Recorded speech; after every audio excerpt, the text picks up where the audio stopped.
Hivi mwalimu, umetufundisha vizuri somo hilo la kumbukumbu na umuhimu wake. Hivi umuhimu wa kusahau ni nini? Darasa zima likacheka. Lakini kumbe kumbukumbu na kusahau vinafuatana. Alafu kumbe kusahau nako kuna faida. Yaani sisi tulivyokuwa tunapigania ile Mungu tukumbushe, tunakwenda kupambana na mitihani, alafu nasema faida ya kusahau. Kumbe kusahau nako kuna nini? Ziko faida. Akauliza, wewe umefiwa na baba yako, unakumbuka tu, utaujibu huo mtihani kweli? Uko chumba cha mtihani, lakini kila picha inapokujia ni ule msiba, unaanza kulia, utajibu? Sasa wale wengine waliokuwa wamenicheka mwanzo wameanza kurudi sasa upande wangu, na mimi najiona kamoyo kanarudi kwamba kumbe niliuliza. Kwa watu wote mmeuliza maswali mazuri. Swali la 5, tulipanga kupata milioni 1. Sisi tumepata 800,000. Bwana Yesu asifiwe. Kwenye mipango hatujafeli, kwa sababu kwenye asilimia hizo ni asilimia 80. Hatujafanikiwa vile vile, lakini tulikuwa tumepanga tunapataje hiyo milioni 1. Inawezekana tulisema hiyo milioni 1 ni Katana atoe 100,000, katibu mkuu atoe 100,000, tukaimaliza tukawa watu 10. Katika wale watu 10 inawezekana wengine walitoa 100,000, labda 2 hawakutoa. Tumejua sasa tumefeli. Tumefelia kwa nani? Kwa fulani na fulani. Kwa hata wakati ujao tunapopanga, inawezekana walishindwa 100,000 kwa sababu hatukuambia watoe 80,000. Inawezekana wameshindwa 100,000 kwa sababu hatukuambia watoe 50,000. Kwa ni sisi tunaopanga sasa kurudi kujua hawa hawakutoa kwa sababu za kwao walizonazo ni chache. Hawa hawakutoa kwa sababu wana kiburi. Yaani ukigundua ana kiburi, wakati ujao kwake unaweka 0. Unatafuta 100,000 kwa mtu mwingine, kwa sababu unagundua huyu nikimpangia hii ni kiburi. Lakini kama ni kiburi ndani ya mamlaka yako, unajua huyu naenda namsimamisha, naweka kiongozi mwingine ambaye atatimiza ninayo yaelekeza. Nadhani nimeonyesha huo mkakati wa kuipata milioni 1. Bwana Yesu asifiwe. Tunafanyaje ili kuwa na tathmini katikati? Bwana Yesu asifiwe. Mimi nilisema, nadhani kama sikosei, ilikuwa sifa ya kwanza. Ya kwanza inasemaje? Mpango ufanye nini? Waandishi wakuu kwenye vikao vingi ni makatibu. Wakati mwingine pia wenye vitu wanaandika. Wakumbushi wa mipango ni makatibu. Wasaidiaji wa tathmini za katikati ni makatibu, kwa sababu wao wanao ile dokumenti. Sisi tulisema tu tunatoa. Mwazina huko wametoa ngapi? Wametoa. Mwenyekiti sio wametoa 2 tu, wale 8 bado hawajatoa. Tathmini imeshafanyika kwamba waliotoa ni wangapi? 2, lakini kwa kuwa iliandikwa, lakini ilikuwa ina watu wa kusimamia, wanaulizwa. Kwa hiyo usilale, tusisubiri matokeo ya mwisho. Matokeo ya mwisho, tathmini ya mwisho ukisubiri, unatafutia watu lawama. Lakini ukifanya tathmini huku katikati kwenye kukumbushia, unawaepusha na lawama, kwa sababu utamlaumu mapema, atarekebisha mapema. Kwenye tathmini kuu utakuta alisha perform ulichotarajia. Swali la 3, lile swali muhimu sana. Bwana mwezeshaji wetu, wewe watoto 2, hili kanisa kweli litakuwa? Watoto 2. Bwana Yesu asifiwe. Bwana Yesu asifiwe. Ni mpango. Hauna kitu kingine chochote zaidi ya nini? Ni mpango. Labda sasa ndo niongezee sasa maneno mengine ambayo yanaonyesha swali ni personal sana. Mwanzo mimi nilikuwa na ndoto za kumuoa mzungu. Na wazungu wenyewe waliokuwa wameniimpress walikuwa ni Bill Clinton na mke wake, ambao walikuwa na mtoto anaitwa Chelsea. Kwa hiyo mimi nikawa wakati huo baba yangu mchungaji, kwa tunakutana na wazungu sana. Tunajua siku moja nitaoa mzungu. Kwa hiyo akili ya moja ilishakuwa ipo. Nilipoingia kwenye ndoa nikajaribu kupeleka ile moja, ilikataliwa, ikakubalika at least basi 2. Ikawekwa kwenye mpango ukaombewa. Sasa nataka nibadilishe mpango jamani. Bwana Yesu asifiwe. Lakini naibu katibu mkuu pale alikuja akasema anatarajia mwingine wangapi kesho, mwezi ujao? 5. Mwezi wa 7 wangapi? watano. Bishop Dunstan Maboya alitufundisha kwenye ile Mithali 19:24. Inasemaje?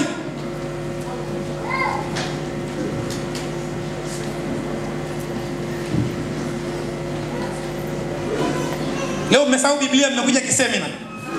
Nyumba na mali ni urithi, anapata mtoto kutoka, mke mwema utoka. Sasa sisi wengine, na ndio maana alisema jana, lima shamba, lima bustani, jenga. Tatu ndio ufanye nini? Oa. Sasa na mimi nilikuwa napita kwenye hiyo njia. Sasa una nyumba moja, una watoto, unataka kuongeza watoto.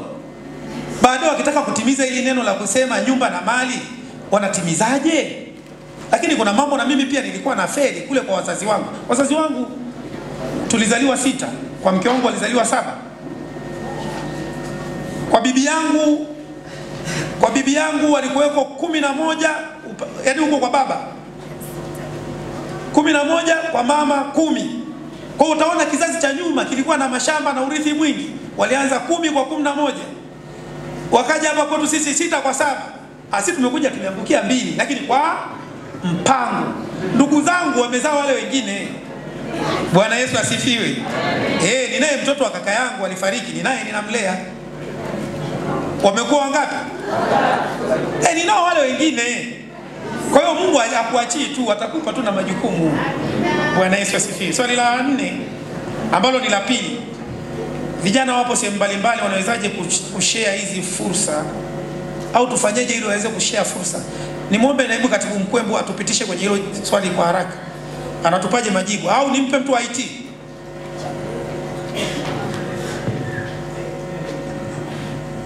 Fursa ziko sehemu mbalimbali.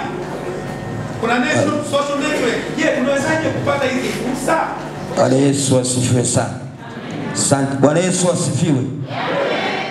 Asante mwalimu kwa kunipa fursa hii niweze kuchangia hili swali kwamba nitawezaje kupata hii fursa, mwenzangu yuko mbali. Cha kwanza lazima ujue kwamba wewe mwenyewe ni fursa. Yaani mimi hapa nilipo ni opportunity. Ni fursa. Cha pili, uliyekaa naye ni fursa kwako. Na ninashangaa hapa watu hamjabadilishana hata mawasiliano. Mna shida gani? Nahitaji maombi ya kitume. Pokea. Yaani hata uliye naye hapo ni fursa. Na kibibilia, chukua namba ya simu kwa ridhaa ya naibu katibu mkuu kwa ajili ya fursa, sio mambo mengine haya. Yaani Mungu anakuletea mtu, huyo mtu ana kitu chako. Usiukafikiri Mungu atashusha hela kutoka wapi. Hakunaga hela kule, ziko hapa. Kwa nani? Uliyekaa naye. Huyo ndo ana mabati, ana ajira, ni meneja, ni mkurugenzi, ana nafasi yako yote unayohitaji. Bwana Yesu asifiwe sana. Huyo ndo ana suti unayohitaji. Wewe huna suti, huwezi kutengeneza suti. Ila uliye naye ana uwezo wa kutengeneza suti. Ndiye fundi wa kujengea gorofa, wewe huwezi kujenga gorofa. Huyo uliye naye atakujengea gorofa.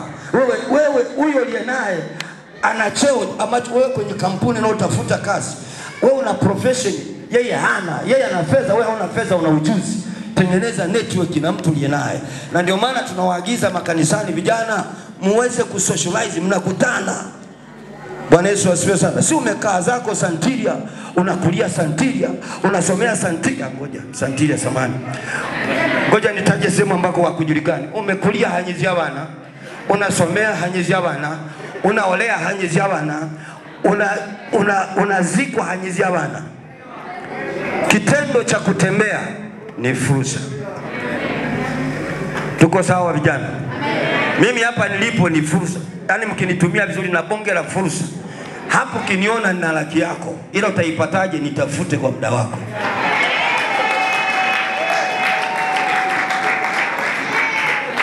Bwana Yesu asifiwe.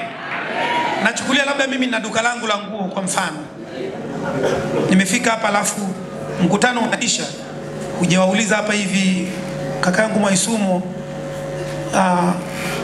mnachukulia wapi nguo zenu? Unaweza kukuta wanachukulia Zambia. Belo huku ni shilingi ngapi? Unajua ile nani belo la nguo belo huku ni shilingi ngapi? Au unaweza kukuta huku bei ni rahisi kuliko kule ninakochukuliaga. Tayari ni fursa. Lakini sasa usipomuuliza, wewe umekuja hapa unasubiri neno tu, ufundishwe mipango tu, uimbe usifu tu. Ziko fursa zingine za kiuchumi. Lakini la mwisho, msiache kutajana. Msiache. Unakuta kijana ni mwimbaji mzuri kweli, mmemuona hapa na anaimba kweli. Mwingine anajua kuomba vizuri. Mnafika kanisani kwako kwa baba mchungaji, huwezi kusema hata kuna mtu anajua kuomba sana. Tulimuona kule kwenye mkutano wa vijana. Anaitwa nani? Anaitwa fulani. Namba yake ulishachukua au unampigia mwenyekiti, naomba namba ya fulani. Bwana, njoo ufundisha watu wangu hapa namna ya kuomba. Wajue kufanya kama wewe. Yule akiondoka kule akaja kule kwenu, yeye kapata nini? Wale watu wako ambao wanafundishwa kuomba wamepata nini? Tajaneni. Msiwe kama yule jamaa aliyesubiri mpaka Farao aote ndoto. Aliambiwa ukienda wewe kanitaje, mimi najua kutafsiri ndoto kwa nguvu za Mungu. Kwa mkifika watajeni wenzenu, wana vipawa vingi. Tajeni huko kwa watu wengine, tajaneni tu. Huyu anaweza hiki, huyu anaweza hiki. Swali la mwisho, sio kwamba liko juu ya uwezo wangu, kwa sababu nilisema nimelitumia. Tulikatazwa, kwa hiyo naomba kumheshimu mwenyekiti. Jambo kaka yangu Omelo, nakupenda na nakuheshimu. Nikuombe kwa neno la mwenyekiti, sio kwa sababu ya mimi kukataa. Swali la mwisho lilikuwa linataka kusema ni la kibiolojia. Mimi nililitumia, lakini nilitamani kama kuna daktari huko aweze kulitafsiri kwa dakika moja. Namna gani ya kupata mtoto wa kike na wa kiume. Uzuri wale wazee wetu jana walikuwa wanazungumza mambo waziwazi tu. Dhibiti nyenge zako zisikuendesha, utapoteza focus. Hasa sisi wengine bado hatuna power hiyo. Lakini kama kuna mtu wa biology hapa, anaweza akapiga hiyo vizuri kuliko mimi kwenye stage. Kunawezekana hapa miongoni mwetu angekuwa Dr. Isa, nadhani Katana kaka yangu, karibu sana. Ili la kwako kabisa. Mmeiona fursa? Ametajwa.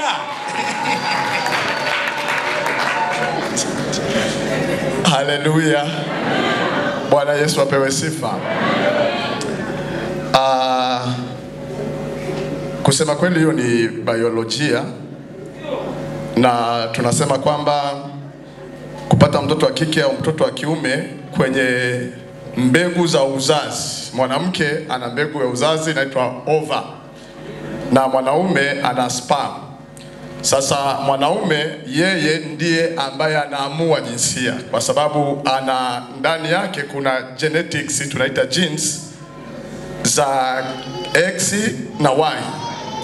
Lakini mwanamke yeye ni XX zote. Kwa hiyo swala la kupata mtoto wa kike au wa kiume linakuwa lipo kwa mwanaume. Hiyo ni ya kwanza. Jambo la pili, kuna timing. Timing ni wakati ambao unaangalia kutoka mwanamke anapoanza kuingia kwenye siku zake. Sasa katika siku hizo, kwa mujibu wa kalenda, zipo tarehe ambazo ni likely, tunasema hizo tarehe zikifanywa vizuri kwa namna moja ama nyingine inaweza kusababisha kupata mtoto wa kike au mtoto wa kiume. Kwa haraka tunasema mbegu za kike huwa zinakimbia haraka. Mbegu zinazosababisha mtoto wa kike zinakimbia haraka sana kuliko mbegu zinazosababisha mtoto wa kiume. That's why wanawake wanazaliwa wengi kuliko wanaume. Sasa ufanye nini kama unataka kupata wa kiume? Ndio utasikia kuna kanuni zinaitwa kusimamia vidole. Kusimamia vidole maana yake sasa uume wa mwanaume uingie ndani sana, ili mbegu zinapotoka zisaidiwe zile za kiume kuwahi kufanya fertilization. Kwa hiyo ni science ya uzazi. Nafikiri sio ngumu sana. Sasa hivi mpaka darasa la 5 huwa wanasoma. Nafikiri imeeleweka. Asante mwenyekiti.